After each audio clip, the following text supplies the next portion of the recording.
Okay, well, All YouTube is right, there we go. super. Take it away. All right. Welcome, ladies and gentlemen, to the yet another Taidu Studios live stream. Want to let you know that today is a very special day. I know I say that every week, but if you know your history, there's always something going on. So today is a very special day, and I'm going to give Sean Sensei the date or the year and see if he can guess what today is special for. Oh boy. So this event happened in 1969. I was 4 years old, and I remember watching this on television. Okay. And knowing me and knowing my interests, you might be able to guess like It's what the this. is it the moon landing? That is correct. Okay, good.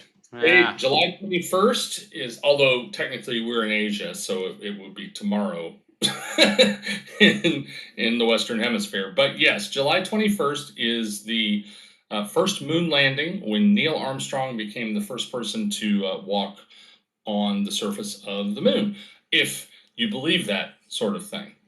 what are you a naysayer? No, I'm not. I think that the moon landing was faked is one of those conspiracy theories that it kind of fits into that idea of like, for example, that the earth is flat and there's a huge ring of ice and it's a whole cover up by NASA. When you start looking at just the sheer numbers of people that it would take, like how many people would have to be in on it to lie about it, including like fairly famous people like Ridley Scott and people like who's supposedly Ridley Scott is supposedly the person who shot the fake moon landing Hmm. on a sound stage out in the desert. Yeah, just So okay, stuff like I'll give you the only good like argument against it was because we had to beat Russia, right? And that. Sure. anything basically there was no way to do it, and so we were only had to do this because needed to beat Russia, blah blah blah blah, and that was it. That's the only good argument, and I just don't think it's. I think it's ridiculous. Well, I think that Russia was in the process of killing astronauts and test animals at a prodigious rate. Yeah, mostly So dogs and monkeys, but you know, dogs, monkeys, and then quite a few cosmonauts bought it as well. yeah, Russia, I think a lot of people are not aware of this, but like in the United States, we have coastal access, so we can splash down craft in the ocean yeah, and they got recover. ice. You don't want The to land on ice. Yeah, in Russia, they were having the capsules land on snow in Siberia. Hmm. So if you can imagine, yeah, you've got chutes and everything, but if you can imagine coming down, hitting the Siberian tundra at a speed fast enough that this very heavy capsule bounced like 25 feet in the air after impact. Yeah, So we call that the dead cat bounce. yeah, and so you were getting, they were opening up the capsules to find the successful, orbiting cosmonauts or whatever turned into a kind of, peanut butter on the inside of the capsule. Yikes! So it wasn't going well for Russia. So, Not at all.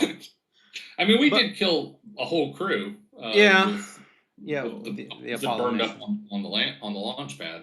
Yeah. But anyway, so today is the day that is traditionally associated with that, and it's traditionally associated with one of the greatest gaffes of all time, where Neil Armstrong guy had one line to say, and he choked it. So it's supposed to be one small step for a man, one giant leap for mankind, which is great. That's a great line, and he choked it. Yeah.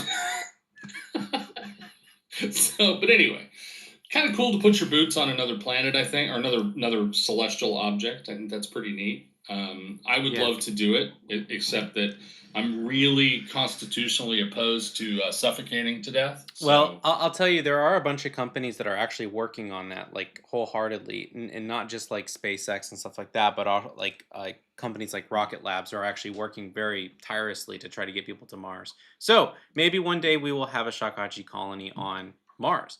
So interesting to think about because the atmosphere is very thin. So I wonder how the Shakuhachi would, how things would sound in those bubbles we'd have to be in. it would not reverberate well. Okay. Anyways, so thank you all for tuning in today. Of course, you can hit that subscribe plus button right below the video, and you can join our channel and get access to all the membership, hundreds of videos on how to play the shakuhachi and all that kind of stuff.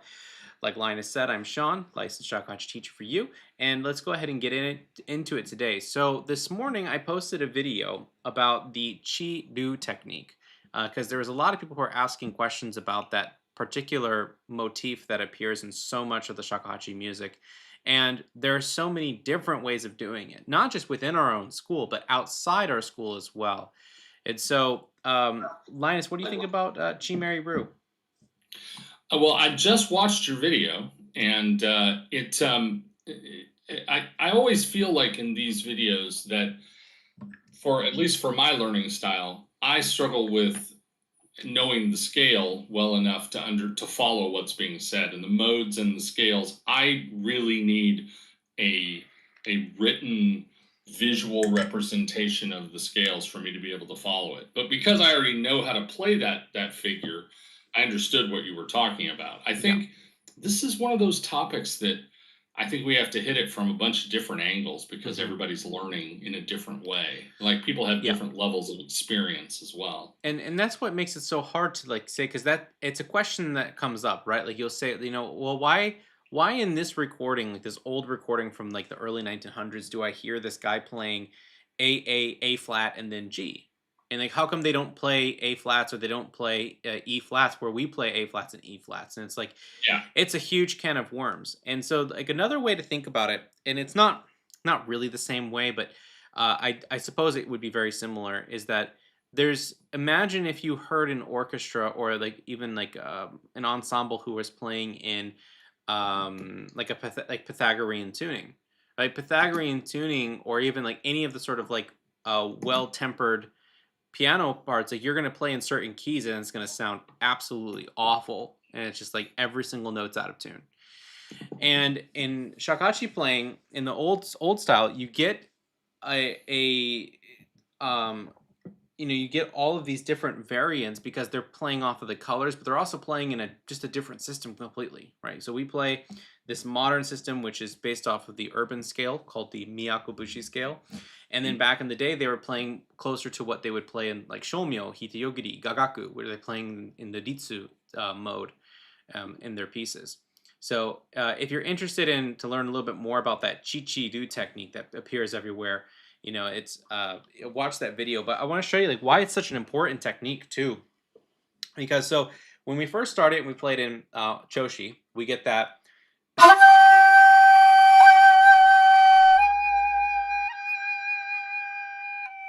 Or, now that's the way that we do it in our school, is by that half hole. But other schools, they retain the older style where they dip the head a lot more, a lot deeper,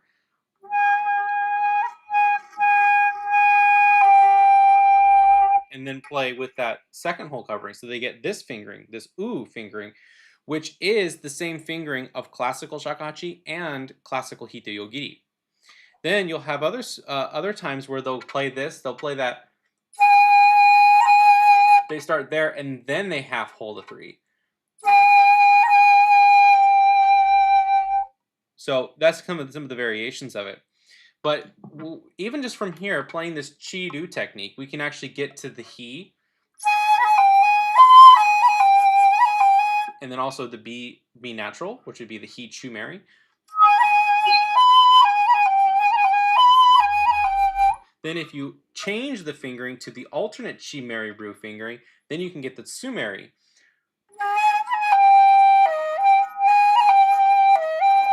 Then you can also add the he in afterwards. Then you can get the he and the he chu mary, and then the tsu mary all together.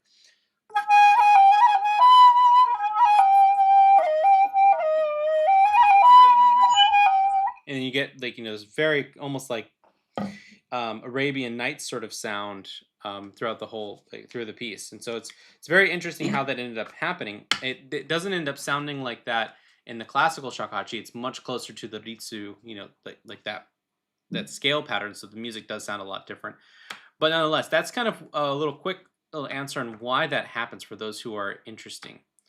Um, so it's interesting, Eric, that you use the last version because usually that last version is one that's used for more of the complicated pieces, and then in more of the simple pieces, we would use that, uh, the half whole third, and then the closing the second hole afterwards. So, but that's been a huge topic I've seen recently across, both Facebook, Instagram, Discord, YouTube, and so on and so forth. Yeah, I feel like that's a teaching that just has to be covered multiple times Oh, because for at sure. least, at least for me, I remember, of course, you encounter it first in our repertoire in Honshirabe, and then finding out later, working on it for a long time with maybe, especially when you're a beginner with maybe not the best flute and you're trying to get that pitch to come out the way you think it should. And then you find out later there's an alternate fingering and you have to, Yep. you have to readjust again. And so, yeah, it's a thing that I think just takes some time and some ripening in the player. Oh, for sure. Absolutely. For sure. So what else have you seen going on in the? Oh, actually, there's some super big news. The new Ningen Kokuho for Kinkoryu Shakuhachi has been announced, which is uh, Zen Noji song. So that's amazing news. That what and why this is so important for the Shakuhachi world that we have a new living national treasure within like another school. So we have the living national treasure for Tozanryu. Now we have the new living national treasure for Kinkoryu. The reason why this is so important is because it shows that for that Japan values the shakuhachi, that the shakuhachi is a valuable thing, and there's something that should be protected about it. And my hope is that when shakuhachi players see that, and when Japanese people see that, that they can take pride in the shakuhachi and disseminate that to the youth and get them to be interested in their own culture, and just start to play and learn and make it a possibility for them to enjoy this as a lifelong pursuit. So, big congratulations to Zen Noji Sensei for that wonderful achievement. It's a huge achievement for an individual to get that rank. Yeah, that is amazing, and I had not heard that. I had not heard that through my channels, but then again, my Japanese is not good enough to keep up with with things directly in Japanese. So if it's not in English, I probably won't hear about it. Um, the the other thing that's been happening a lot on our Discord is people have just been discussing, the usual problems. But an interesting chat just came up in the last day or two regarding the sort of way people are timing their practice. Mm. And came around again to the idea of the Pomodoro technique. Oh, yes. Uh, and I really wish that it had a better name. Do you know why it's called the Pomodoro technique? No. Boy. So the person who invented it was doing so with a little kitchen timer, and that little kitchen timer was one of those cutesy ones that that your mom has in her kitchen and never uses. That looks like a tomato. Yeah, so I know that it's Italian for tomato. That I do know, Yes, right? that's why it's called the Pomodoro method, I because the see. person who pioneered it named it after a kitchen timer that was shaped like a tomato. Oh, Um, very cute.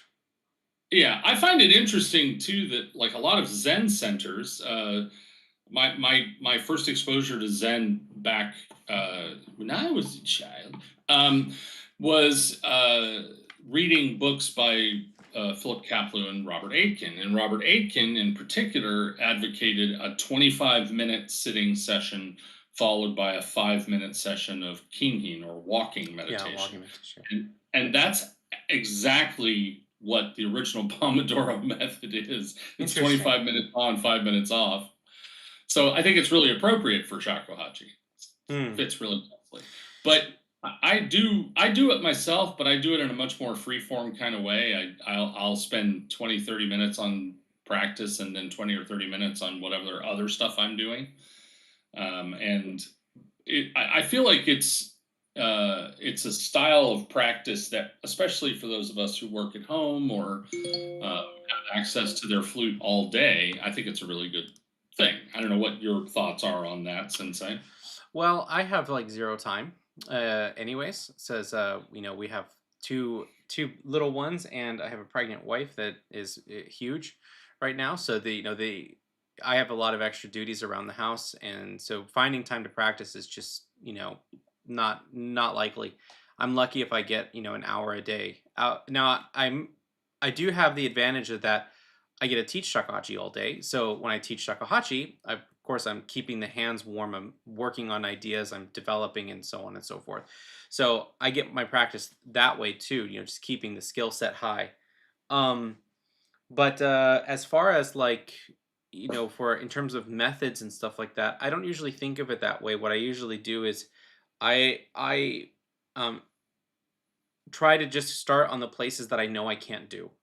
Like I always start where I'm having an issue, and I have a variety of methods to solve those sort of issues and problems that I have to be able to move on to the next step. And then my next step after that is a lot of times if let's say if I'm playing like some contemporary music or something like that, I will use my metronome and I'll play through the piece with the metronome and play little games with that. But it's more of like an engagement with the tools that I have. So for example, I guess this could be kind of a good exercise to show. Let me pull up an example of a piece, and let's do like Yamamoto Hozan or something like that. We'll figure out a piece from him. And oh gosh, I have to look this up. Hold on. We have all these scores that you've scanned for me, and now trying to find all this stuff is actually quite difficult, even though I have everything organized out. So let's do. Okay, I changed my mind. We'll do Nomura Seiho, and we're gonna look at his piece Kagiribi. Oh, okay. That's a great piece. And so, all right. So let's say I'm looking at the opening right now. Let me just play a little bit of it for you, okay? So here's the opening of the piece.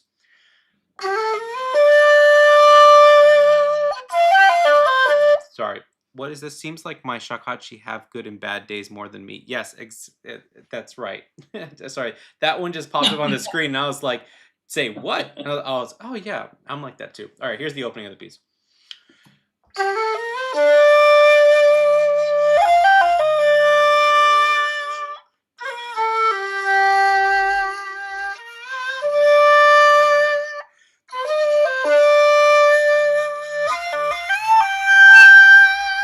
Okay, so that's the opening melody. All right. So what I would do is I would just take out the metronome, and then what I would let me pull this up real quick. So I was gonna play it at the tempo that it's written at, right? So it's written at 72. Right? Da da da da dum.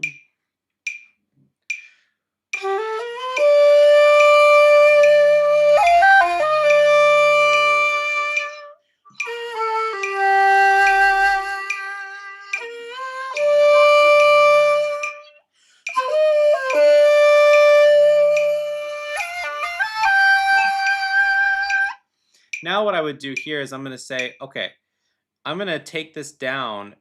So it's at 72. I'm going to take it to 36. And so what I hear is I'm hearing 1, 2, 3, 4. 1, 2, 3, 4. 1.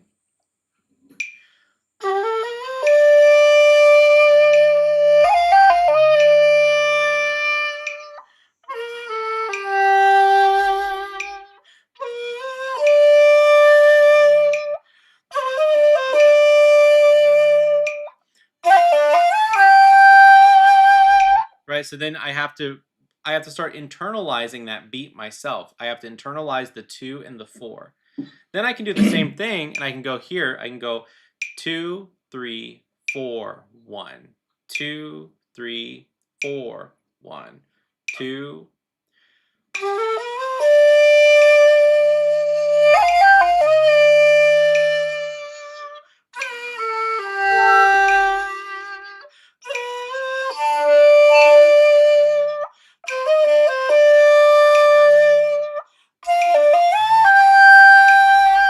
And that gives me a whole entire different feeling as well.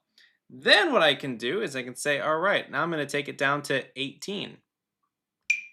2, 3, 4, 1, 2, 3, 4. 1, 2, 3.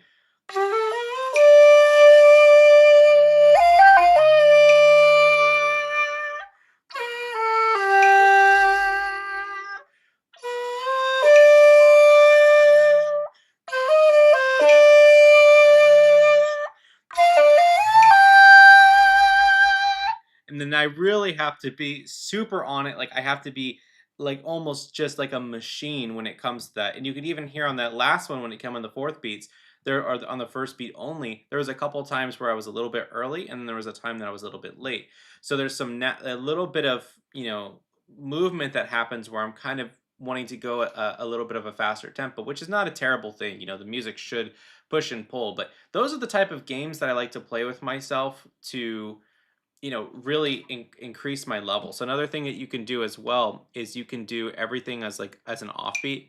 So you have like this is and and and and and like that kind of stuff, right? So you get and and 1 2 and 3 and 4 and and so I'm gonna start on the and.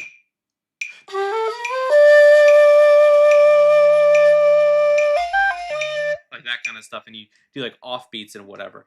You can do so many things like that that just make life more difficult. And then by doing all those sort of exercise when it comes to playing with an ensemble, the rhythms inside and out of this piece, and you felt every possible combination or whatever.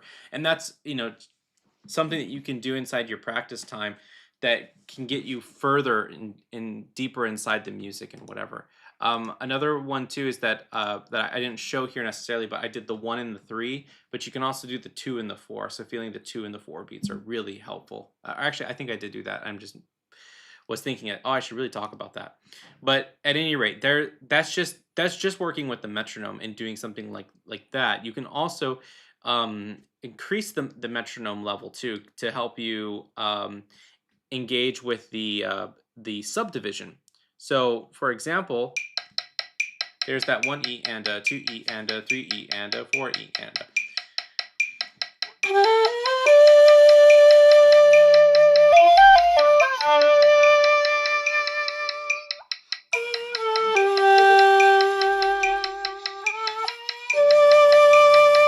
And so on and so forth, right?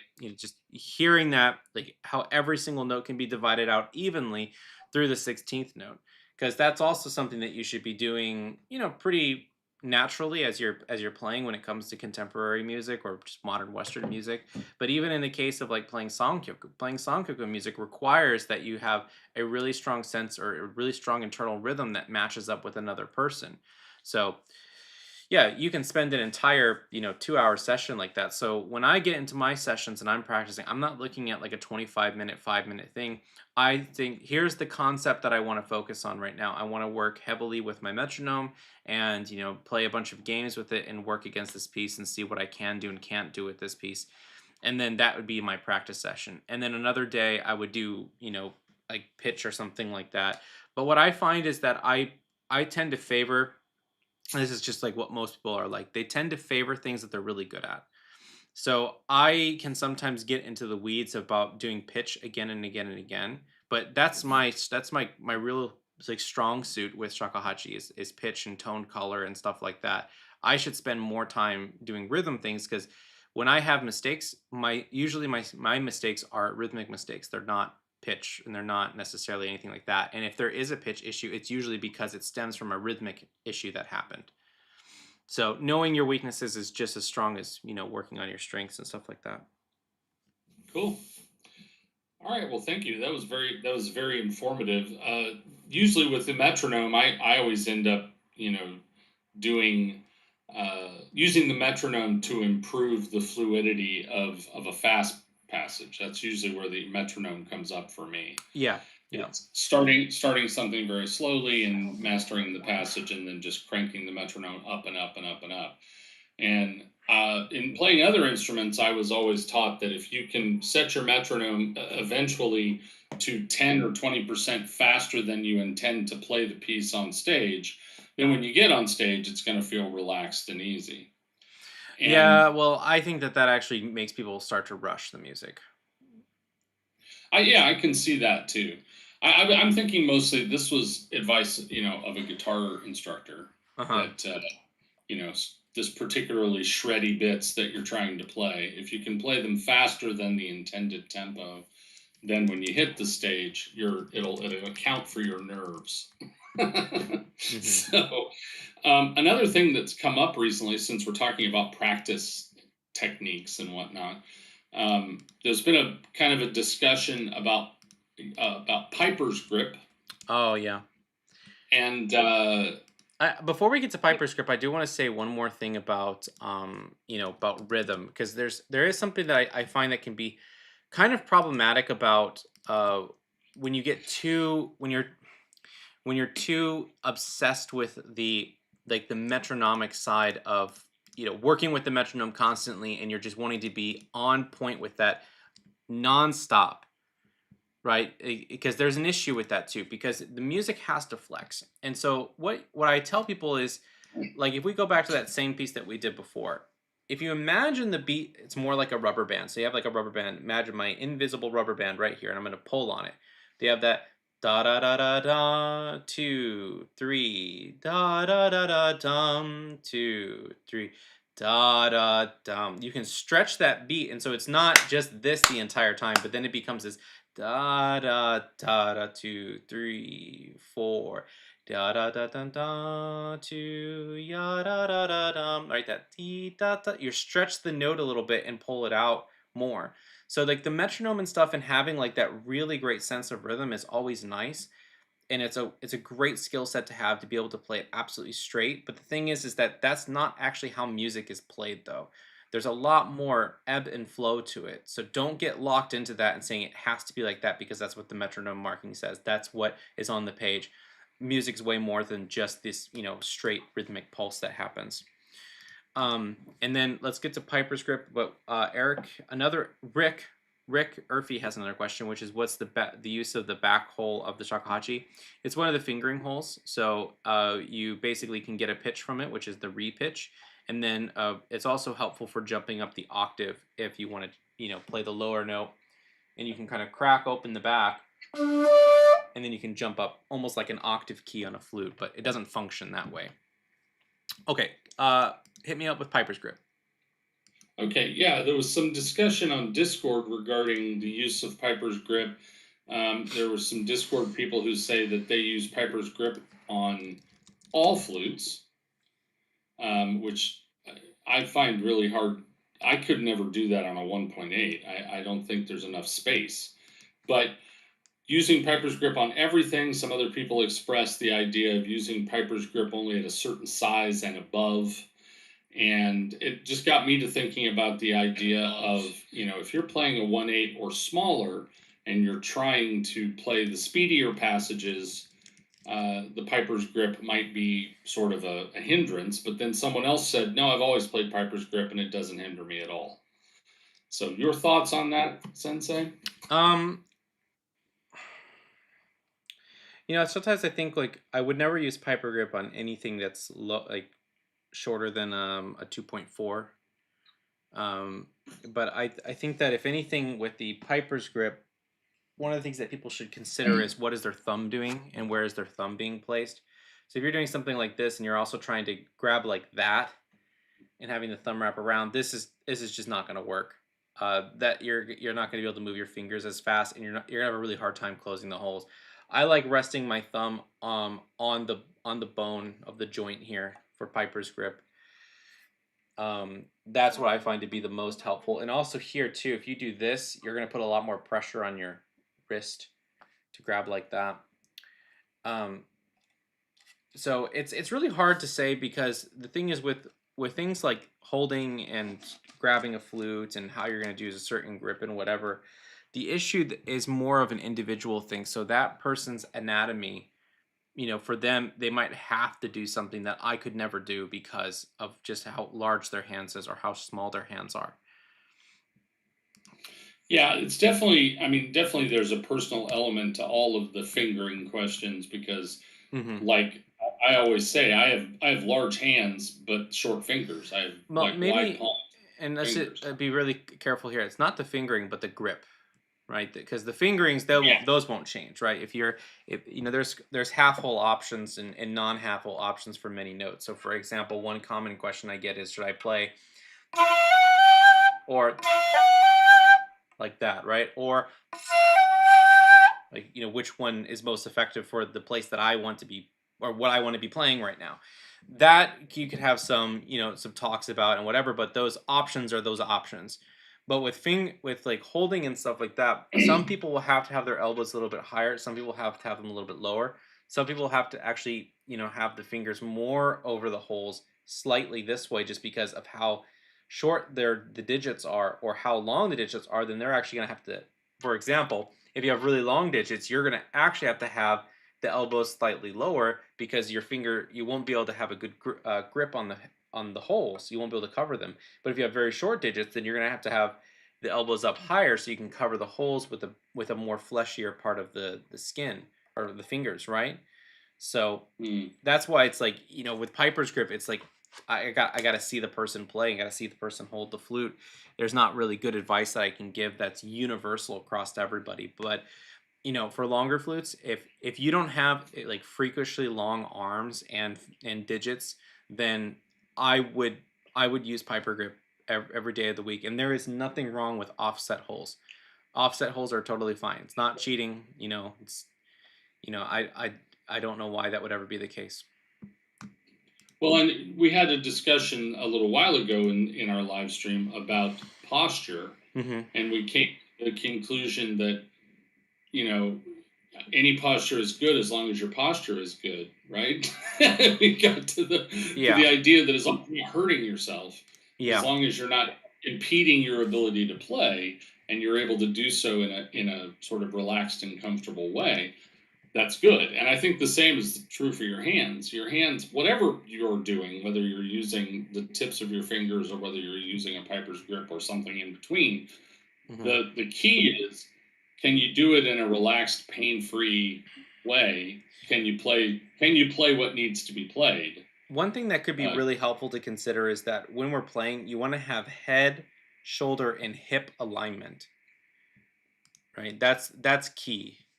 So, for example, like if you have your head off like this when you play, which some people do, they tilt their heads, right? You kind of do this, right? This is not going to be good as a setup, right? Or if you have shoulders up like this when you play, or if you have your like slouching and you're kind of putting pressure on the stomach in the front.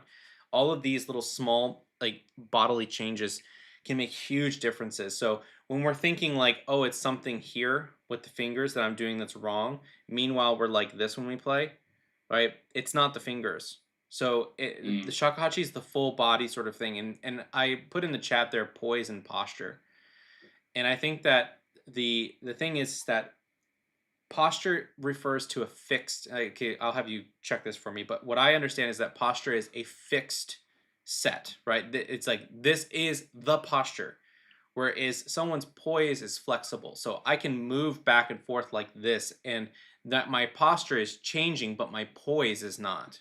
Is that a correct usage of those words? I believe you're correct. That Look sounds at right. that. See, I should have been an English major. Um, but I mean, those friends of mine that have degrees in kinesiology might have something else to say about that, but I think it sounds right. yeah, and then so then like there, if I have my position here and whatever, I can pull myself off to the side.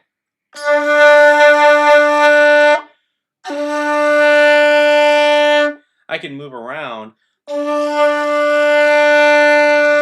and not affect the tone because I'm keeping myself directed, right? I have a good poise. But it's not necessarily the best posture to be like this, off the side. But if it's just for that moment where I'm moving this direction, that's not an issue. But if I'm poising myself to be like this, and now I'm like kind of tilting my shoulders and my hips off balance, because now my right shoulder and right hip are further distance from each other than my left shoulder and my left hip, then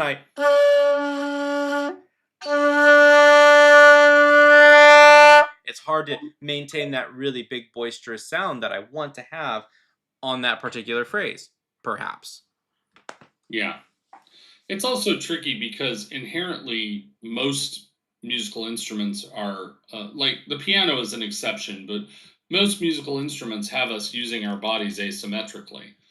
You've got, when you play the violin, for example, you're Yeah. obviously very in a very asymmetrical position. When Yes, you play the guitar, the same. but even Or though when you play but even though woodwinds, even though you're in those asymmetrical positions, you can still have yourself aligned. So even though the violin is sitting here and here, you can keep the shoulder, hip, and head alignment proper. Now, when you start to do this, this is where people get into problems, but they should be here instead.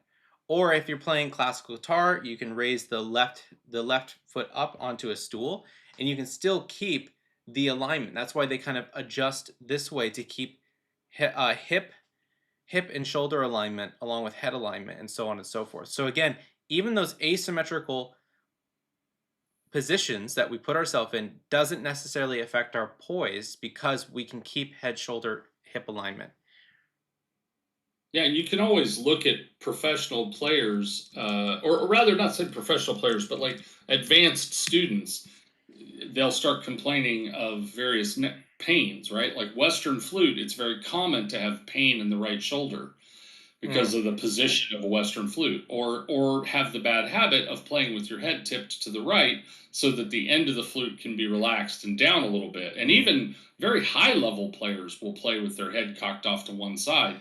And in mhm. general, those are not good habits. Those are habits that are going to catch Yeah, up with you later. I'm sure that there's actually a solution for like when you're holding like this, and I bet it has to do something with like when people do it, they probably are twisting the upper part of the body and not the lower part with it, right? So that they're not getting they're losing alignment, which means they're losing directedness, which means they don't have enough natural sustaining to be able to hold that instrument up for a long period of time. But that would be something I have to talk to a flute player about to really get an answer to see what they'd have to say. But that those sort of what I see is like when you have some sort of pain or something that's happening that's causing discomfort when you're playing, there's probably something in your poise that's making it so. So for example, even if you have pain in your forearms, there could be a multitude of reasons. So reason number one could be simply that you're just squeezing really Right. hard to play every single note.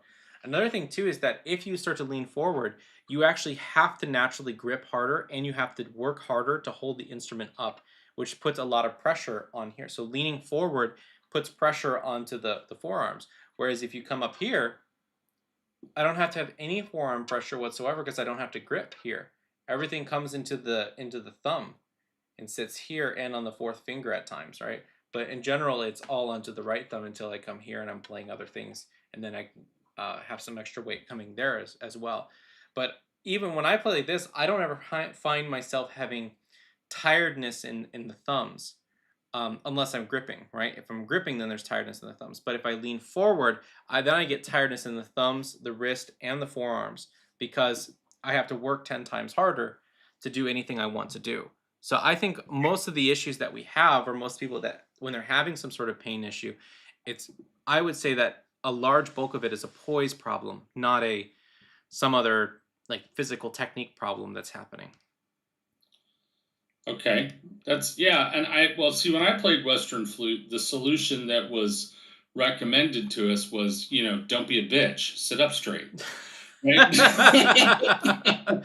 Well, They're I like, mean, that's what don't I don't that's be a what I wimp. want to say, but I can't say that, right? Yeah, don't be a wimp. Sit up straight. Yeah. So Fall of Mind actually has brought up an interesting thing that I wasn't thinking about this as a live stream topic, but I was going to mention it to you. There's a company called Carbony that makes carbon fiber Celtic whistles, and they make them in a huge range. And they have something called chimney extenders in their larger flutes, Uh yeah. allow them to move the holes up and have the spacing be a little more reasonable for normal hand placement so that when you're playing a really big flute, you don't have to stretch or do Piper's grip or whatever. And I wanted to ask, have chimney extenders been tried on Shakuhachi? And do you want to Yes, explain what they are, or do you want me to explain it? yes, they've been done.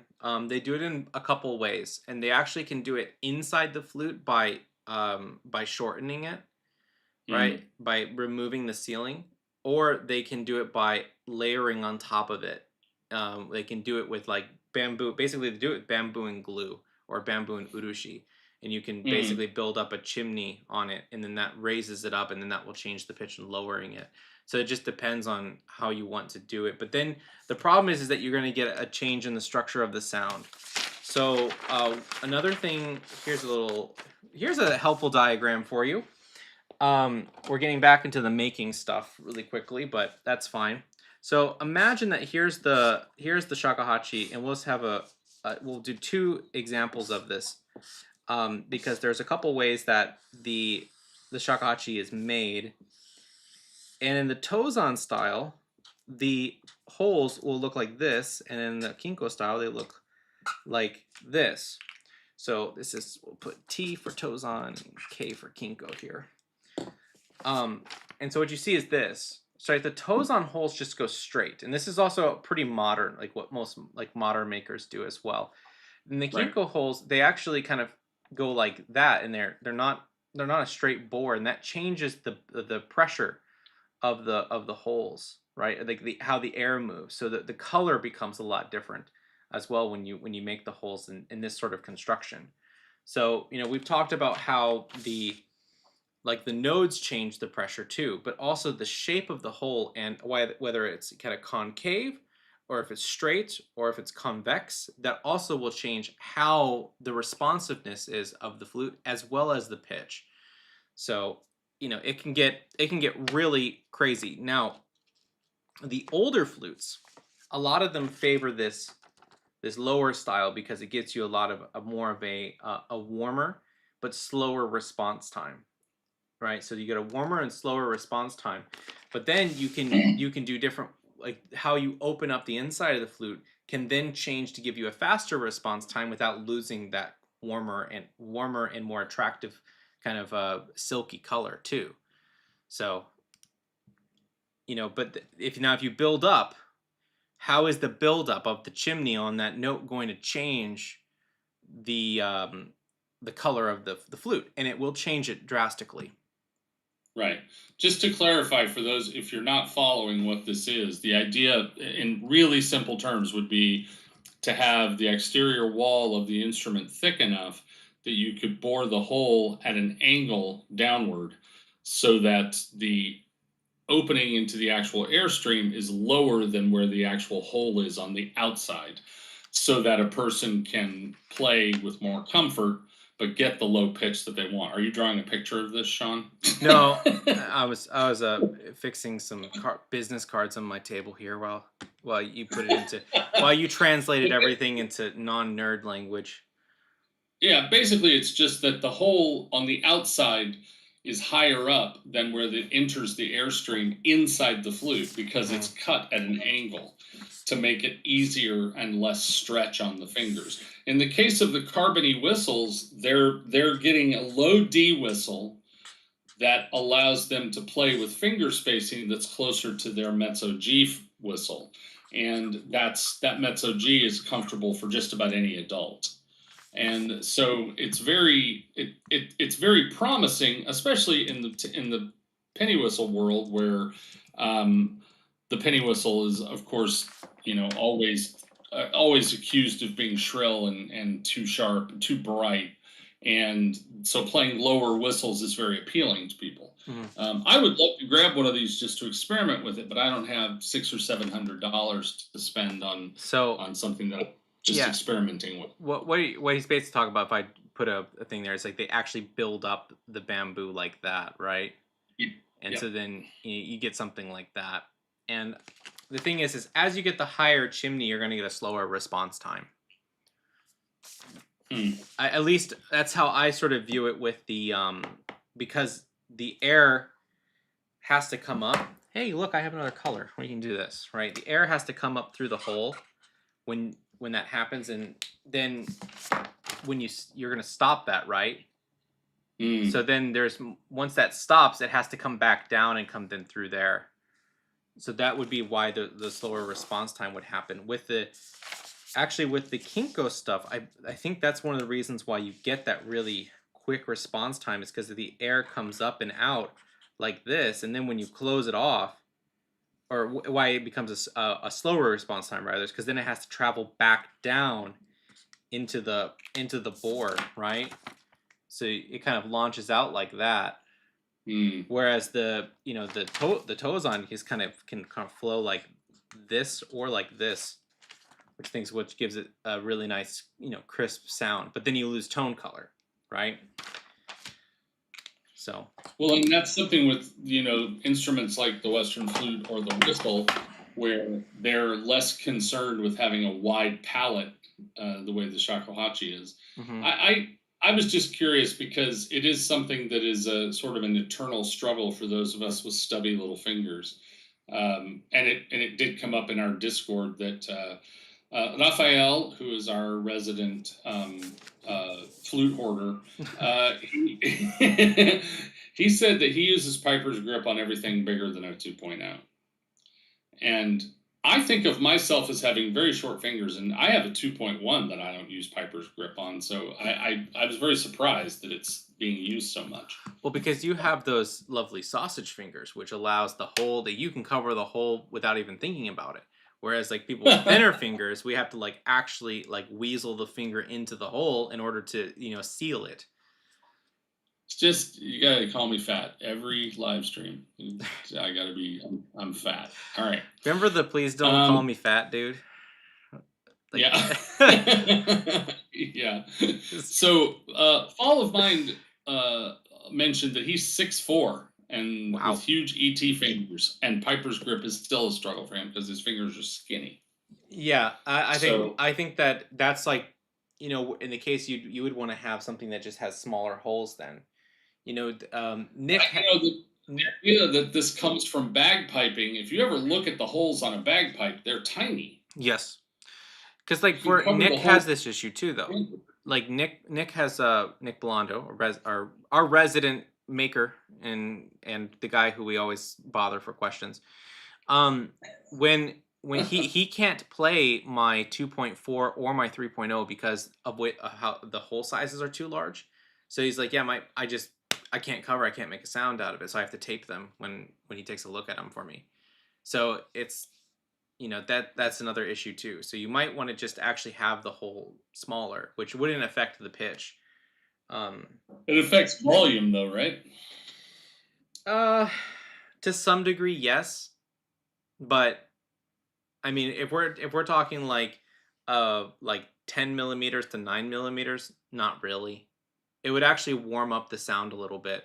But what I would probably recommend is that like it might be just a sort of a style thing. Like if you get a Tozan cut where they're straight, but the holes are smaller, then it shouldn't affect it. But if you have Kinko holes that are wider and then it come down like this, then that would affect it, or if like vice versa, like this. I think maybe they're like this actually. If I'm maybe I have it backwards. I don't remember, but nonetheless. Interesting. All right. So, another since we're all on the topic today of practicing and how to learn, there's also an ongoing discussion in our Discord right now about learning the Japanese language. Oh boy. And yeah, so I wanted to ask you. I know that you learned Japanese at a fairly young age, like you were in your teens, right? Yeah. And how did you learn? Like, because your ability to read Japanese is what I am very envious of. Mm-hmm. I can in daily conversations at the conveni or whatever, I can get by. I understand unless they ask me something weird. I understand what's going on, but I can't. I have a really hard time with kanji. Mm-hmm. So I was just curious how you acquired your reading skills.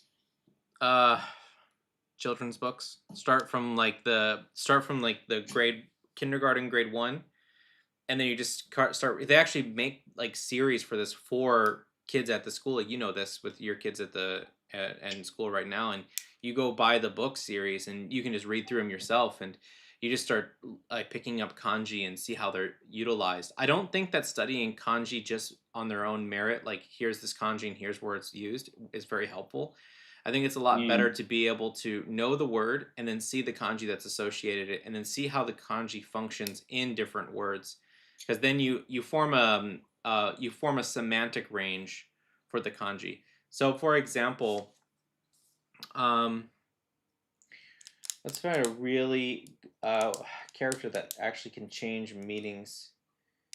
Yeah, Um, one of the characters that has like six different meanings. yeah, like that's what I'm thinking. Okay, so for example, let's take a look at even this character, right? So this is a character that most of the people should be able to read, which is the character watashi, right?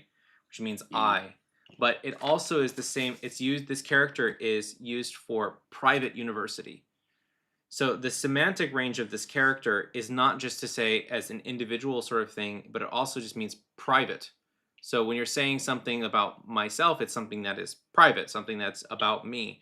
So you learn how the characters aren't a fixed meaning, and there's not a one to one when it comes to English, but rather that character has a semantic range. A really good example of this into another language is the word eretz in Hebrew. The word Eretz can mean land, it can mean earth, it can mean country, it can mean Israel, it can mean it could mean a continent, and so on and so forth. It could mean so many. It could mean a garden of all things, right? Depending on the context of it, because that's the semantic range of it, how it could be used in a sentence or how it could transfer meaning. So when we learn something about with Japanese, sometimes you would say, like, for example, why would you use the word denwa versus tsuwa?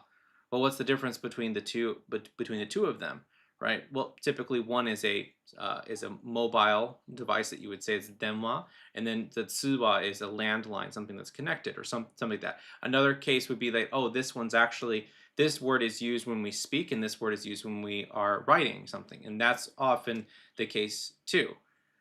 For another like example of this could be sumari, which means in other words, and then let's see, what's the written one for that in other words? Or there's a way to say that is to say, right? I can't remember how it is. How I've lost the word, so it's gone now. But anyways, there's a lot of stuff like that in Japanese, and I think that if you just do it through reading, you'll develop it more naturally through reading children's books, because you'll see how the language is used naturally rather than using a textbook. Most of the textbooks, as much as there's incredibly good textbooks, it's always unnatural because they're trying to teach you grammar concepts, and no one ever speaks like that. If you pick up the Genki books, or you pick up the quartet series and stuff like that. No one, Tobira. yeah, no one talks like that, right? And that's like the first thing that that when they come to Japan, they go like, "Wow, no one." Like, I spent all this time learning all the ten nyo ha te, like the wa ga ni de o, and then like half of the time, Japanese people just drop it. They don't even use it. Sure. Well, So I mean, it's the same in a lot of languages. If you go to Mexico City and walk up to someone and say, "Donde está biblioteca?" It's not gonna go well. yeah, So, I mean, I think the struggle and what we've been talking about a little bit on the Discord is this constant debate about the order in which you should acquire these skills. There's a school of thought right now that holds that you shouldn't even bother with grammar until you have like the first 2,000 most commonly used words, not writing, just hmm the same under your belt. That's one philosophy. There's another philosophy that's often referred to as the military method, which is the way the U.S. military used to teach languages, which is not too far off from like Pimsleur hmm style. And then there's the immersion method, which is getting a lot of talk about right now. And so there's just the idea that we all want to know when you meet someone like you or Nick who speak Japanese well, we always want to be like, how did you get there? Right? Because it seems like the people who are doing the theorizing are polyglots. They're people that well, already have this the language acquired. the other thing too is that you have to look at all the different variables, which is Nick and I live in Japan. So we have Japanese out of necessity, right? Where I have to use it every single day. Now that being said, there's people who've been living here for 15, 20 years who don't speak a lick of Japanese. I could Yeah. never imagine that, but they've found a way for themselves. For example, ELTs, the English language Yeah. teachers, they spend all day speaking English. They don't have to do any of the paperwork. The Japanese companies do all that stuff for them, and they're not even allowed to speak Japanese in the classroom. They must only speak English. And so and then all the friends that you make are ELTs. So when you go out to eat or you go out to do something, whatever, you're speaking English with everybody. So they basically Right. form a English community around themselves, where that means that they don't need English to function as a daily life. So if you don't have a necessity for it, you're never going to learn it. Yeah, that's when I lived in Korea, we called that the expat bubble. Everybody lives inside the expat bubble and that thus avoids learning the language. Mm. Um, yeah, so I was just curious. It's something that is ongoing on the Discord, and we have sort of renamed one of the channels to make it kind of like a practice check-in Hmm. channel. And as a matter of fact, as soon as we're done here, I'm going to be sitting down with my son because this is kind of the first day of their summer vacation. Yes. I'm going to be sitting down with my son, and he and I are going to study kanji together. Very nice. Big, big fun. As another update, as we kind of close up today's live stream, our YouTube, or not YouTube, the Discord has now reached over 600 members. So if you're not a member of the Discord, what are you doing? Get on it. It's not that hard to make an account. Come and hang Yeah, the out and Discord chat. has become a lot more diverse of late too. There's like we mentioned this in a previous live stream, but there's just a lot more players from outside of our immediate style, and that's making the discussion very interesting and very informative. I've learned a lot just recently on Discord about other styles of shakuhachi. Indeed. So it's very helpful, and it is also a place to go and say I cannot play this note. What is wrong with me? Is it the flute? Is it me? What am I doing wrong? And the advantage of having a community of people that one can help you and two can nod and calmly say nope, this is normal. You're fine. Mhm. Very very helpful. So definitely come check us out. Indeed. Uh, Anything else you want to add today, Sensei? Nope, I'm pretty happy with that. So All right, like, subscribe, share, come see us on Discord, and in the meantime, row for 10.